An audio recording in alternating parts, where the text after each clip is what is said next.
Welcome back to the channel. Today we're diving into a critical issue that's affecting global health: antibiotic resistance. You know me, I'm all about empowering you guys with knowledge to take control of your health, and understanding this growing threat is a huge part of that. We're going to break down why this problem is escalating and, more importantly, what we can do about it.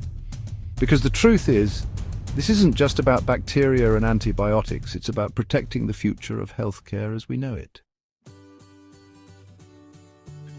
Alright, let's talk about antibiotics. These tiny pills have revolutionized modern medicine. These medications are absolute game changers, allowing us to treat infections that were once considered deadly. They have saved countless lives by effectively treating bacterial infections, from minor skin infections to life-threatening diseases like pneumonia and sepsis. But, and this is a big but, using them too often or incorrectly is actually fueling the rise of antibiotic resistance. This is a growing concern in the medical community. Think of it like this. Imagine a battlefield. Your body is fighting an infection, and antibiotics are the troops you send in. They are your frontline defense against harmful bacteria. Now, if you send in troops for every little skirmish, even when it's just a common cold, which is caused by a virus, by the way, not bacteria, those troops become less effective over time. This misuse can lead to a situation where antibiotics no longer work when we really need them. That's because bacteria are incredibly adaptable. They can change and evolve rapidly. When exposed to antibiotics, the weaker ones die off, but the stronger, more resistant ones survive and multiply. This means that over time, the bacteria that cause infections become harder to kill.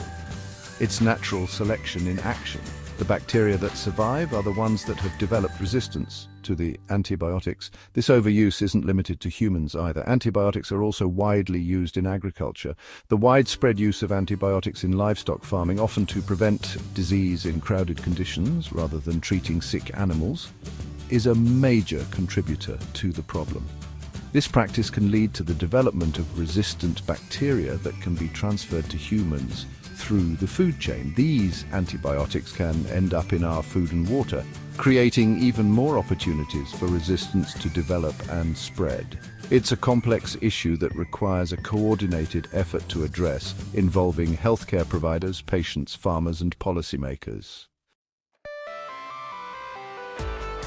Okay, so you've got your prescription and you start taking your antibiotics as directed. After a few days, you're feeling a little better, the symptoms are easing up, and you think, hey, I'm good, time to ditch the rest of these pills. Huge mistake.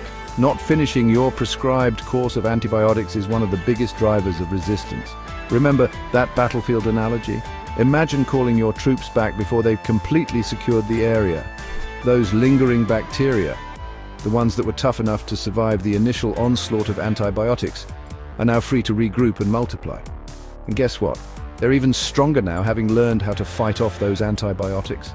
This creates a breeding ground for superbugs, bacteria that are resistant to multiple types of antibiotics, making them incredibly difficult and sometimes impossible to treat. So what can you do to prevent this? First, always complete your full course of antibiotics, even if you start feeling better. This ensures that all the bacteria are killed and reduces the chance of any surviving and becoming resistant. Secondly, never share your antibiotics with others or use leftover prescriptions. Each infection is different, and using the wrong medication can contribute to resistance. Lastly, practice good hygiene and get vaccinated to prevent infections in the first place. The fewer infections we have, the less we need to rely on antibiotics. By taking these steps, you can help combat antibiotic resistance and protect not just yourself, but the entire community. Remember, cutting corners with antibiotics is a big no-no. Let's all do our part to keep these life-saving drugs effective for future generations. We're talking about a global health threat here, but the truth is we can all make a difference in the fight against antibiotic resistance, starting with the simplest yet most effective weapon: good hygiene.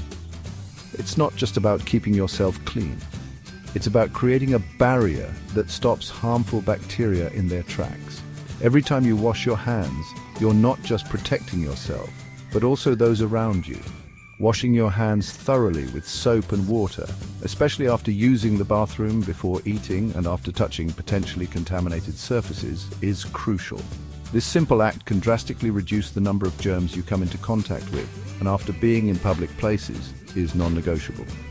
Public spaces are hotspots for bacteria, and maintaining good hand hygiene can prevent the spread of infections. Think of it as your personal force field against those pesky bacteria.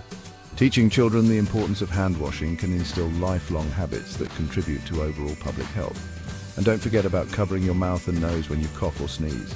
Using a tissue or your elbow can prevent droplets from spreading in the air. This isn't just about good manners, it's about preventing the spread of germs, including those that may be resistant to antibiotics.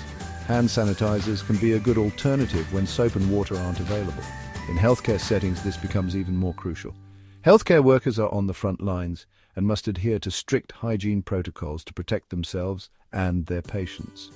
Proper sanitation and infection control protocols are essential to prevent the spread of resistant bacteria within hospitals and clinics. Regular cleaning and disinfecting of surfaces along with proper hand hygiene can make a significant difference in controlling infections. We live in a hyper-connected world. We can hop on a plane and be on the other side of the globe in hours. While amazing for connecting with people and cultures, this ease of travel also makes it easier for resistant bacteria to hitch a ride and spread rapidly across borders. Someone who contracts a resistant infection in one country can unknowingly carry it to another, potentially introducing it to a population with no prior exposure and therefore no immunity. It's like a game of global tag, but with much higher stakes. And it's not just about people traveling. The global trade of goods, including food, can also transport resistant bacteria across continents. You might be thinking, okay, so resistance is a problem. Why don't we just develop new antibiotics? Well, it's not that simple. Developing new antibiotics is incredibly complex, time-consuming and expensive. It can take years of research and millions, even billions of dollars to bring a new drug to market. And here's the catch. 22, even if a new antibiotic is developed, it's only a matter of time before bacteria develop resistance to it as well. This creates a challenging financial reality for pharmaceutical companies, many of which have reduced or even stopped their antibiotic research programs. Why invest so much in a drug that might be rendered ineffective in a few years? It's a tough question with no easy answers. The problem of antibiotic resistance extends beyond hospitals and our bodies. It's silently spreading in our environment. When we take antibiotics, our bodies don't actually absorb all of the medication. A significant portion is excreted in our waste, which often ends up in wastewater treatment plants. While these plants do their best to remove contaminants, they're not perfect. And some antibiotics, along with resistant bacteria, can slip through the cracks, eventually making their way into our rivers, lakes, and soil. This contamination creates a breeding ground for resistance to develop and spread even further, potentially affecting wildlife and even our food supply. Bacteria have this incredible ability, almost like a superpower, called horizontal gene transfer. It allows them to share genetic information, including genes that make them resistant to antibiotics with other bacteria, even those of different species. Imagine if you could instantly gain knowledge or skills just by being near someone who had them. That's essentially what's happening in the bacterial world. This process allows resistance to spread like wildfire. Even among bacteria that haven't been directly exposed to antibiotics, it's a constant arms race, and we need to stay one step ahead.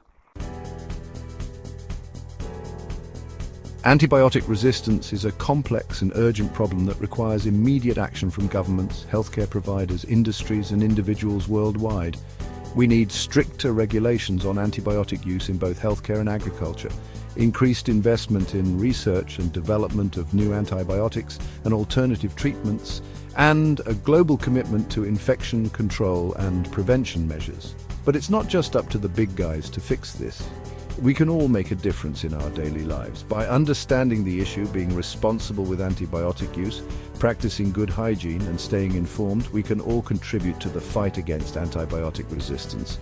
If you found this video informative, please subscribe to my channel, like, comment, and share. Together we can make a difference.